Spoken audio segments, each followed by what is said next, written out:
کر بے شک نماز روک دیتی ہے بے حیائی اور بری باتوں سے۔ حدیث پاک میں بھی اس کا بڑا ذکر آیا ہے،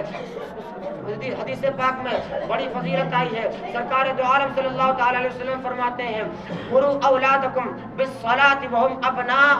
7 سنین واضربوهم علیہا وهم ابناء 10 سنین وفرقوا بینهم فی المضاجع، یعنی حضور کریم صلی اللہ تعالی علیہ وسلم نے ارشاد فرمایا اپنے بچوں کو نماز کا حکم دو جبکہ وہ 7 سال کے ہو جائیں، اور انہیں نماز کے لیے مارو جبکہ وہ 10 سال کے ہو جائیں، اور انہیں بستروں میں الگ لٹاؤ۔ حالانکہ نماز فرض ہونے کے لیے 3 چیزوں کا ہونا لازم و ضروری ہے، مسلمان ہونا، عاقل ہونا، بالغ ہونا۔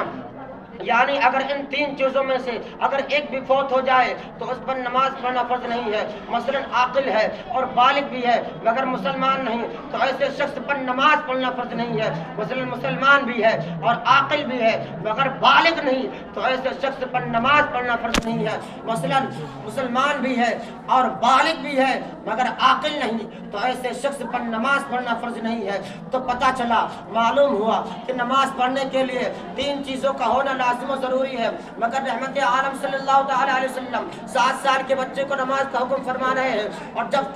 10 سال کے ہو جائے تو مار کر پڑھوانے کا حکم فرما رہے ہیں۔ تو آخر اس کی وجہ کیا ہے، اس کا مطلب کیا ہے؟ اس کی وجہ یہ ہے میرے عزیزوں کہ بچپن ہی سے بچوں کے اندر نماز کا شوق پیدا ہو جائے، بچپن ہی سے نماز پڑھنے کا طور و طریقہ معلوم ہو جائے، اور بڑے ہوتے ہی بالغ ہوتے ہی نماز کا عادی ہو جائے اور نماز کا پکا پابند ہو جائے۔ سبحان اللہ، ماشاء اللہ، کیا بات ہے اپنے رب سے بندہ نماز میں اٹھ جاتا ہے، جدائی کا پردہ نماز میں مولا میں، اور بندے میں رہتا نہیں حجاب، بے پردہ ہے تجلی مولا نماز میں،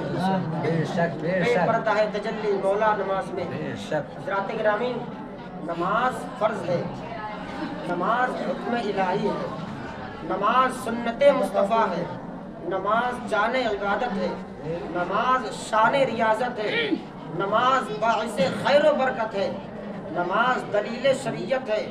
نماز ذریعہ شفاعت ہے، نماز گناہوں سے بچنے کی ضمانت ہے، نماز قلب مومن کی طہارت ہے، نماز پاکیزگی کی علامت ہے، نماز مفتاح الجنت ہے، نماز مفتاح الصلاح ہے، نماز عماد الدین ہے، اور بلکہ یوں کہہ لیا جائے کہ نماز اصل ایمان اور اصل دین ہے۔ بے شک میرے دینی بھائیوں، ابھی میں نماز کے فضائل سے پہلے میں مناسب سمجھتا ہوں کہ فرائض وضو کا ذکر کروں، کیونکہ جس طرح نماز مفتاح الجنت ہے یعنی جنت کی کنجی ہے، اسی طرح وضو مفتاح الصلاح ہے، یعنی